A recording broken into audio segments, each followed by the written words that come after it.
కేవలం 7,999 up to 10 kgs వరకు బరువు తగ్గి అధిక బరువు నుంచి వచ్చే ప్రధాన సమస్యలను దూరం చేసుకోండి. పైడితల్లి పండుగలో తనని అంతమొందించాలని కుట్ర పన్నారని అన్నారు ఎమ్మెల్సీ బొత్స.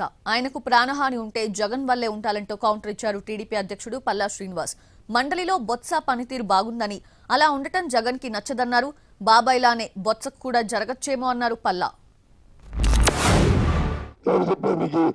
ఇది కుట్ర లేదు, మమ్మల్ని అవమానపరచాలన్నా లేదు, మమ్మల్ని అంతమందించాలన్నా లేదు, అసత్వంతో జరిగిందా? దీని సమాధానం కావాలి నాకు. జిల్లాధికారుల నుంచి కుట్రతో చేశారా, అసత్వంతో జరిగిందా, ఎందుకు జరిగింది?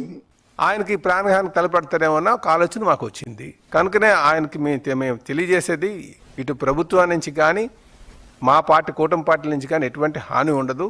మేము ఆ భరోసా ఇస్తాం. మీరేమైనా హాని ఉందంటే మీ పార్టీతోనే, జగన్మోహన్ రెడ్డి గారితోనే పార్టీ ఉంటుంది. గత చరిత్ర మీరు తీసుకున్న వాళ్ళ బాబాయ్ విషయం తీసుకుంటే, వివేకానంద రెడ్డి గారిని హత్య కేసు తీసుకుంటే, దాన్ని చూసుకుంటే మూలాలన్నీ కూడా అటే కనిపిస్తున్నాయి, వాళ్ళ పార్టీ వైపు కనిపిస్తున్నాయి అనేది మా నమ్మకం అని చెప్పి తెలియజేస్తున్నాండి. మాకు అనుమానాలు